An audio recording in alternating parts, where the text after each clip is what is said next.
Hello students and welcome back to your own channel Sing Creations Education. As promised, here we are with the bio notes of Human Reproduction chapter for class 12th board examination. आप लोग अगर board examination की preparation कर रहे हो तो ये video आप सभी के लिए ही है, बिकॉज इस वीडियो के अंदर मैं आप लोगों को complete NCERT based notes provide करने वाली हूँ, जिसके ज़रिए अगर आप लोगों ने ये नोट्स कर लिए तो इन नोट्स के ज़रिए you can even score 70 out of 70 in your bio subject of class 12th। आप लोगों को इन नोट्स को अच्छे से पढ़ना है।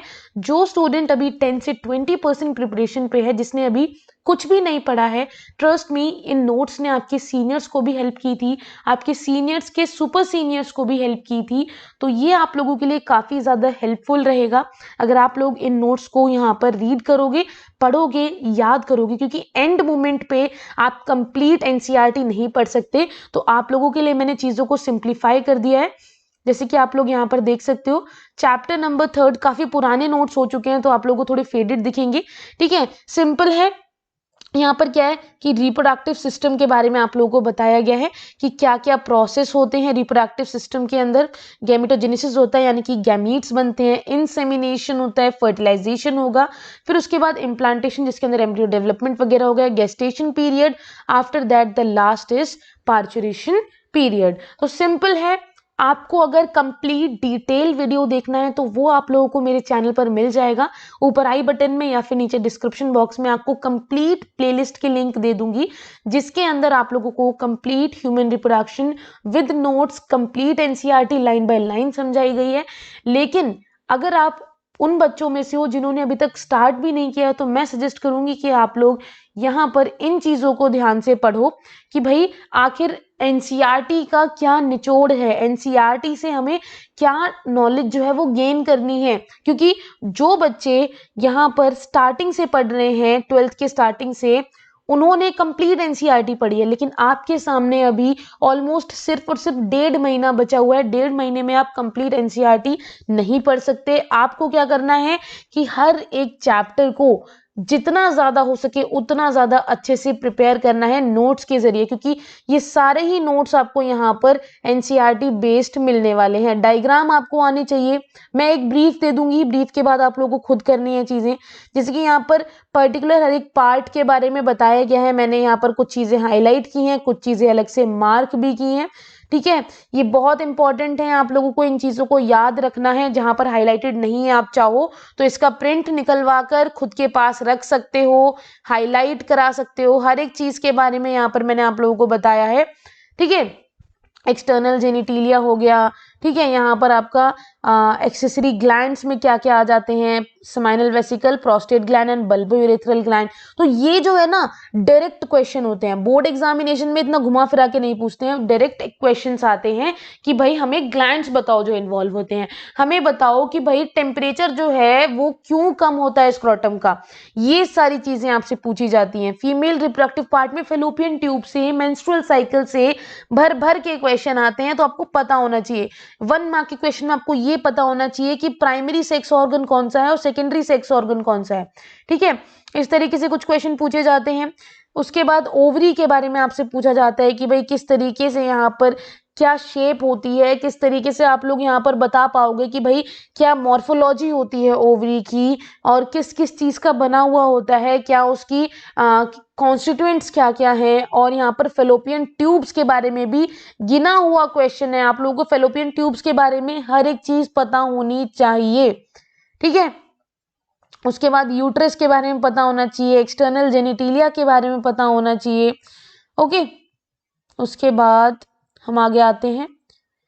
ये आपका प्रेजेंट है कंप्लीट, ठीक है। हर एक चीज़ यहाँ पर गिवन है। अगर मैं बात करूँ तो आई होप आप लोगों ने ऊपर का पढ़ा होगा, ठीक है। यूट्रस के बारे में यहाँ पर गिवन है ये कंप्लीट।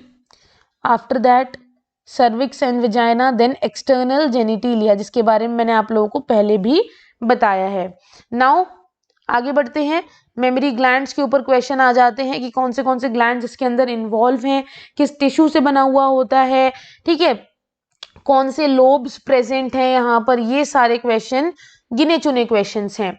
उसके बाद ये एक बेसिक नॉलेज है, मिल्क सिक्रीट होता है एल्वियोलाई से और स्टोर होता है in the lumen of alveoli, ठीक है। नॉलेज, बेसिक नॉलेज है। नाउ गैमीटोजेनेसिस, आखिर गैमीट्स बनते कैसे हैं उसके ऊपर सारा क्वेश्चन है। पहला स्पर्माटोजेनेसिस यानी कि स्पर्म कैसे बनते हैं। अगर आप एग्जाम में ये भी बनाकर आ जाओगे तो पूरे मार्क्स मिल जाएंगे, ठीक है। थ्योरी भी लिख कर आना, लेकिन ये चीज बना दोगे तो एक अच्छा प्रभाव पड़ता है। एग्जामिनर को ज्यादा डायग्राम देखने को मिलते हैं ना, तो वो खुश हो जाते हैं कहीं ना कहीं कि अच्छा बच्चे ने ज्यादा पढ़ा है, बच्चे को आता है। ये जो चीज नहीं है एनसीईआरटी में वो मैंने यहाँ पर अलग से मेंशन करके लिख दी है, हार्मोनल कंट्रोल ऑफ स्पर्माटोजेनेसिस, ठीक है। ये आप अलग से पढ़ लेंगे, एनसीईआरटी में नहीं है ये चीज आप पढ़ेंगे। आफ्टर दैट आप लोगों को यहाँ पर कंप्लीट ये पूरा का पूरा प्रोसीजर है। ये आपका स्ट्रक्चर ऑफ स्पर्म, मेरे टाइम पर आया था ये क्वेश्चन बोर्ड्स में, हो सकता है आपके टाइम पर भी आ जाए। स्ट्रक्चर ऑफ स्पर्म और फिर उसको एक्सप्लेन करना। यहाँ पर oogenesis, देखो ये क्या है ना, ये आगे पीछे इसलिए है क्योंकि जो मेरे टाइम पर मैंने ये नोट्स बनाए थे ना, तो मैंने जो व्हाइट पेज होता है ना उस पर भी मैंने लिख दिया था, क्योंकि जो मुझे एनसीईआरटी में नहीं मिला या फिर जिसको मैं सिंप्लीफाई करके लिख सकती थी उसको मैंने व्हाइट पेज पर लिख दिया, ठीक है। तो आप लोग ये मत सोचना बीच में ये कहाँ से आ गया। यहाँ पर आपका जो प्रिंटेड फॉर्म में है वो आपका कंटिन्यू चल रहा है, और जो आपका इस तरीके से लिखा हुआ है वो अलग अलग है, ठीक है। उसको आप लोग एक बार मैच कर लेना। आई होप आप लोगों ने स्क्रीनशॉट ले लिया है, नहीं लिया तो एक बार स्टॉप करके ले सकते हो, ठीक है। इसके बाद ये स्पर्म के बारे में है, उसकी पूरी मॉर्फोलॉजी के बारे में है। oogenesis मैंने आपको पहले ही दिखा दिया जो मैंने लिखा हुआ है। आप oogenesis में भी अगर ये वाला डायग्राम बनाएंगे तो अच्छा होगा, ठीक है, ज्यादा नंबर मिलते हैं। उसके बाद ये देखिए आप कंप्लीट किस तरीके से यहाँ पर oogenesis हो रही है वो सारा हाईलाइटेड भी है और अच्छे से बताया भी हुआ है। मेंस्ट्रुअल साइकिल में आऊं तो हार्मोन्स बहुत इंपॉर्टेंट रोल प्ले करते हैं, यहाँ से क्वेश्चन जरूर बनता है, ठीक है। ये साइकिल अगर आपको समझ में आ गई ना, आपको पूरी की पूरी मेंस्ट्रुअल साइकिल समझ में आ गई, और क्वेश्चन पता है किससे आते हैं। एक और जो आगे आपका डायग्राम है, रुको पहले आप लोग इस चीज को ध्यान से देख लो। स्क्रीनशॉट ले लिया, ले सकते हो, अदरवाइज आपको पीडीएफ भी प्रोवाइड कर दूंगी। आप कमेंट सेक्शन में कमेंट कर दो that you guys want the PDF of this, I will provide you, okay. ये देखो फर्टिलाइजेशन के पूरे नोट्स हैं, events during fertilisation, after the fertilisation, ये सभी चीजें आपको देखने को मिल जाएंगी। इम्प्लांटेशन, ओके, ब्लास्टोमेर किस तरीके से डिवाइड होता है, क्लियर।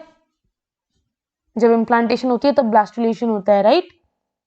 कॉर्पस ल्यूटियम का क्या काम है, कैसे बनता है कॉर्पस ल्यूटियम, क्या सिक्रीट करेगा, ये हर एक चीज आपको यहाँ पर देखने को मिल जाएगी।